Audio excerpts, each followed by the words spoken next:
किसान भाइयों, धान के फसल पर दूसरा स्प्रे कब करना चाहिए और दूसरा स्प्रे में हमें कौन कौन से दवाइयों को लेना चाहिए, जिससे कि हमारे धान के फसल पर लगभग सभी प्रकार के कीट, सभी प्रकार के फंगस और जो बैक्टीरिया जनित बीमारी आते हैं, इनका बहुत ही अच्छी तरीके से नियंत्रण किया जा सके और आने वाले 20 से 25 दिनों तक इनका अटैक हमारे फसल पर बिल्कुल भी देखने को न मिले।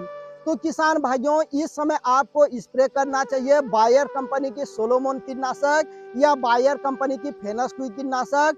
सोलोमन कीटनाशक को लेते हैं तो आपको प्रति एकड़ 120 ml लेना है और फेनोक्विक कीटनाशक को लेते हैं तो आपको प्रति एकड़ 100 ml लेना है।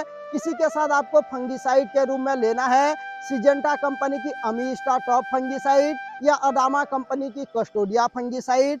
अमीस्टा टॉप फंगिसाइड को लेते हैं तो आपको प्रति एकड़ 200 ml लेना है और कस्टोडिया फंगिसाइड को लेते हैं तो इस समय आपको 250 ml लेना है।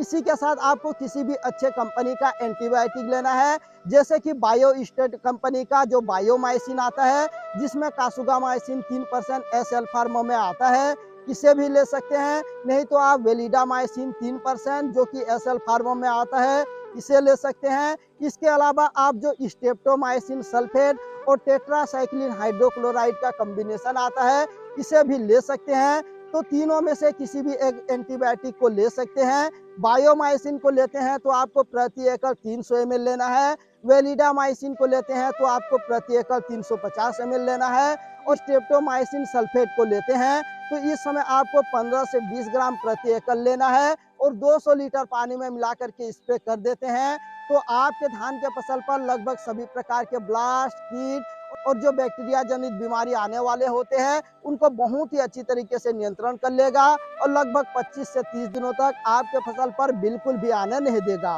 किसान भाइयों, जानकारी अच्छी लगी तो वीडियो को ज़्यादा से ज़्यादा लाइक करके शेयर कीजिए, जिससे कि दूसरे किसान भाइयों को भी लाभ मिल सके।